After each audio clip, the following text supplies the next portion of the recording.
Shiko, Flavio, ne kemi patur fatin që zonjën Balluku ta kemi drejtuese qarku në Dibër, në vitin 2023. Dhe përveç se blerjes masive të votës, presionit të jashtëzakonshëm, sidomos në firmat e Kromit, në firmat që kanë më shumë punonjës, ju besoj se e mbani mend se si u inaugurua tuneli i rrugës së Arbrit, me daullet e festimes Bulqizës, besoj se kryebashkiaken e Bulqizës e njihni të gjithë. Dhe me gratë e moshuara që zonja Balluku bënte edhe regjin, përveç se regjinë e blerjes votës, bënte edhe regjinë e organizimeve të takimeve të Ramës që kërcenin, i mbani mend ato? Zonja që kërcenin. Po, lavdel si moshuar ishte ajo. Street clubi më i keq i gjitha kohërave. Dhe pra kjo është situata në mat. Ju keni parë që unë kam dërguar. Një sekond. Të lutem, Denisa, ta marrim pak me radhë. Pa videon e shijuam videon e Ramës, më jep pak statuset, postimet për fundin e punimeve në Unazën e Burrelit. Edhe nga kryeministri dhe nga zëvendës kryeministri. Po, edhe nga njëshi infrastrukturës. Ky është Rama. Drejt përfundimit, punimet për ndërtimin e Unazës në qytetin e Burrelit. Në tetor është, besoj janë bërë këto. Po, 22 tetor. Në nëntor është shembur Unazë. Kur? Në tetor janë bërë postimet e Ramës, me sa di unë. 21-22 tetor.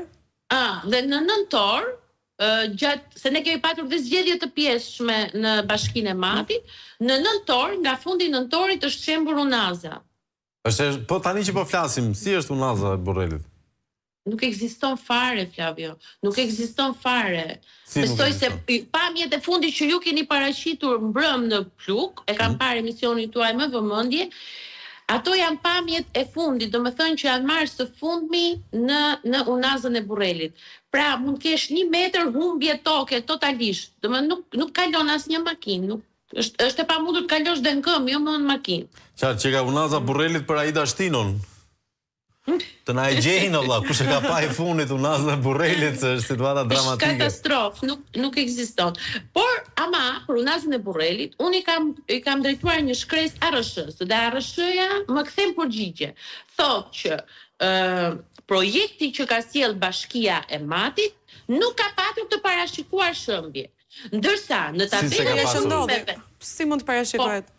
Shiko tani, në tabelën që ka patur, tabelën e punimeve, ju e keni shfaqur dhe në lajmet tuaja, aty thot projektuesi firmës është një kompani Arabel Studio. Tani, si është e mundur që në tabelë është emri një firme, ndërsa në shkresën zyrtare që ARSH-ja mua më kthen përgjigje si deputete e Kuvendit të Shqipërisë, më thotë që bashkia nuk ka pas parashikuar shëmbje.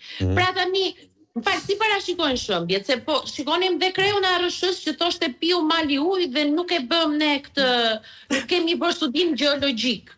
Po si mund bësh ti një rrugë pa bërë studimin gjeologjik, pa bërë shpime gjeologjike, pasi të shëmbet rruga, do të bësh shpime gjeologjike. Ndoshta dhe rrugët janë shalqin me provë. Si që është për kryeministri.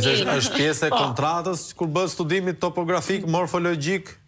Por gjëja numër 1 është aja, ju besoj se keni parë të gjithë daljet e inxhinierave nga më të mirët që ne kemi në Shqipëri, por nuk është marrë kur një mendim, sepse diku është problemi, Flavio. Problemi është ky që firmat e ndërtimit sot nuk ju intereson fare të investojnë në burime njerëzore, sepse ato para duan të investojnë për që sa më afër Ballukut dhe Ramës.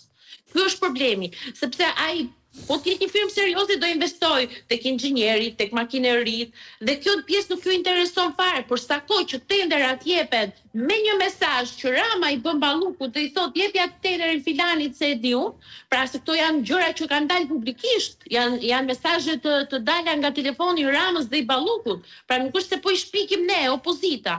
Pra dhe këtu fillon pastaj gjithë gjëja.